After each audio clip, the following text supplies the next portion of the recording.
अस्सलाम वालेकुम। आप देख रहे हैं discuss for you channel. Malala Yousafzai का बयान, उसके जो इंटरव्यू के अल्फाज हैं आप सब ने तो सुन ले होंगे। मीडिया पर जो धूम धाम मची है, जिसको नहीं पता उसके लिए मुख्तसर सा यही मफहूम मैं बयान करना चाहूँगा कि उनका ये आया है एक कि शादी जो है इसको नहीं तरजीह देनी चाहिए। शादी यानी कि एक पूरी लाइफ के लिए किसी को अपने साथ रखना होता है, तो ज़रूरी नहीं है वो शादी के तौर पर ही रख ले बंदा।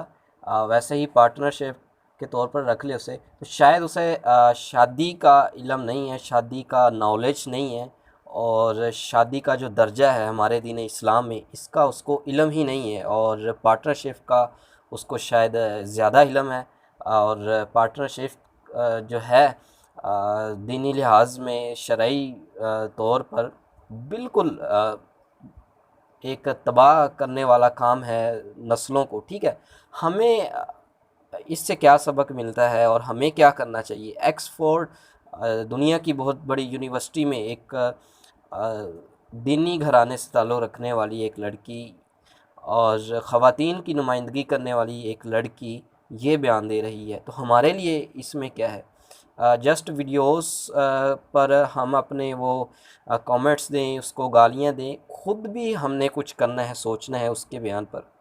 हमारे लिए एक बहुत इम्पोर्टेंट मैसेज है कि अपने फैमिली में सिस्टर्स ब्रदर्स जो भी बच्चे हैं उनको जब आप तालीमात देते हैं तो स्कूल लेवल लाजमी आपको चेक करना चाहिए। ज़रूरी नहीं है कि आउट ऑफ कंट्री पाकिस्तान में भी, ठीक है, तो चेक करना चाहिए उनकी क्लासेस, उनके सब्जेक्ट्स, उनकी बुक्स, उनके जो टॉपिक्स रखे होते हैं। अगर आउट ऑफ कंट्री में तो सख्त तरीके अगर भेजते हैं तो सख्ती से चेक करना चाहिए आया कि आपके बच्चों को दीनी तालीमात दी जा रही हैं या नहीं दी जा रही। और हमें इस पर ज़ोर देना चाहिए, गवर्नमेंट को भी एक्शन लेना चाहिए कि ऐसी मुसलमान लड़कियों को कम से कम, अगर वो तो हरामी हैं ही हैं, लेकिन हमारे इस्लाम में जो जायज़ काम है उसका मजाक तो मत उड़ाएं, तो उस पर भी एक्शन लेना चाहिए। तो ये हमारे लिए बहुत ही एक अहम मैसेज है कि हमें भी इससे एक सबक मिलता है कि हम अपने बच्चों की जो स्कूल की तालीम है उस पर हम नज़र डालें कि कहीं हमारे बच्चों को भी ऐसी तालीमात तो नहीं दी जा रही।